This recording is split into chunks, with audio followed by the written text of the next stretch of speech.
Reka mbashimire mwebwe mwese mukurikirana ikiganiro kuri YouTube channel Icuriro TV. Ndabahaye ikaze.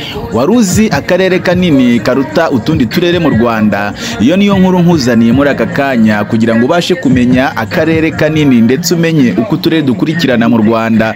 U Rwanda rwawe, ishema ryawe, maze umenye kandi usobanukirwe n'uturere mu Rwanda ndetse n'akarere kanini kurenza utundi mu Rwanda. Niba ari bwo bwa mbere ugeze kuri uyu muyoboro wa YouTube Icuriro TV, gerageza ukore subscribe tugendane mu rugendo rumwe. Bese waruzi ko akarere ka Kayonza ariko kambere kanini mu Rwanda. Akarere ka Kayonza mu Rwanda niko gafite ubuso bunini kurusha utundi turere two mu gihugu, naho uturere twose two mu ntara y'Iburasirazuba turi muri 15 twambere mu gihugu. Hari abantu benshi bagira urujijo ku karere kanini kurusha utundi mu Rwanda, ndetse hari na zimwe mu mbuga zo kuri internet ushakishirizaho amakuru ushaka kumenya akarere kanini mu gihugu, hakaza akarere ka Nyagatare. Ibi byatumye dukora ubushakashatsi kugira ngo tubashe kumenya akarere kanini karuta utundi mu Rwanda, dusanga nyine ari akarere ka Kayonza. Ibi rero biri muri iyi nkuru byose uko twabibakusanyirije uraza gusobanukirwa neza, maze umenye akarere kanini ndetse umenye nuko utundi turere tugenda dukurikirana. Kayonza ni akarere ka mbere mu gihugu, gafite ubuso bwa kilometero kare 1935. Ni kamwe mu turere dufite inzuri nyinshi ndetse n'igice kinini cya parike y'Akagera kibarizwa muri Kayonza. Ni akarere gatuwe n'abaturage bagera ku 457,156. Akarere ka Nyagatare niko gakurikiraho kuko mu bunini gafite ubuso bwa kilometero kare 1919.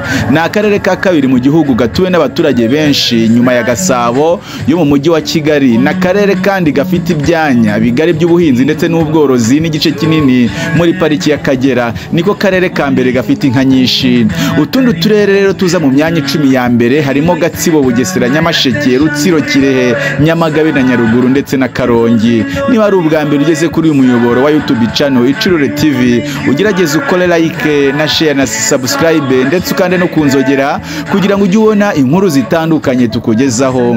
Kuri urutonde kandi ngiye gukwereka urabona uko uturere dukurikirana mu buso bunini ndetse uko tugenda dukurikirana ndetse nuko tugenda turutana. Shuti muvandimwe, reka nkwibwirira gashya uraza gutungurwa cyane, wumva gashya ndetse ikintu gitangaje cyane muri iki gihugu ndetse kigaragara mu turere. Reka nkwibwirire ko hari uturere tubiri twisanze tungana neza ku buso bwatwo. Ako ni akarere ka Gisagara ndetse n'akarere ka Ngororero, kuko twose dufite kilometero kare 679. Iki kibazo ushobora kuzatungurwa ukibajijwe ahantu ngo nutuye turere tubiri twisanze ari uturere tunganya ubuso neza. Kilometero kare 679 zahuriweho na Gisagara ndetse na Ngororero.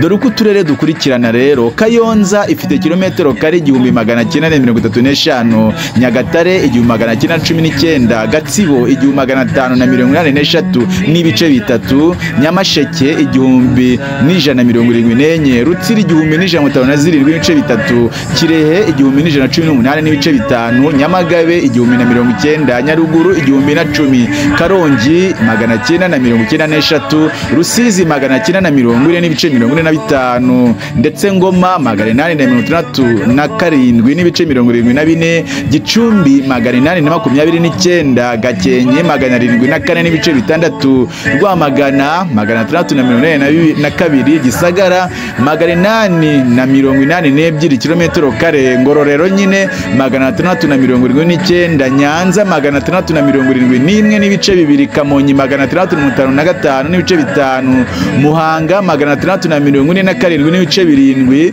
Burera 644 n'ibice bitanu, Ruhango 646 n'ibice 8, Huye 581 n'ibice bitanu, Rulindo 567 n'ibice, Nyabihu 531 n'ibice bitanu, Musanze 530 n'ibice bibiri, Gasabo 430 n'ibice 30, Rubavu 388 n'ibice bitatu, Kicukiro 166 n'ibice birindwi, Nyarugenge 134 kilometero kare. Ndakwifuriza amahoro y'Imana wowe twari tubanye kuri uyu muyoboro wacu wa YouTube channel Icuriro TV. Ni ushobora gusanga inkuru zicukumbuye, inkuru z'ubwenge kandi zikungura byinshi. Urakoze cyane, ndakwifuriza amahoro y'Imana, u Rwanda rwiza, kandi ntukabure amata mu rugo rwawe ndetse ntukabure nabo kuyanywa. Imana y'u Rwanda ikugirire neza. Asante, bye bye.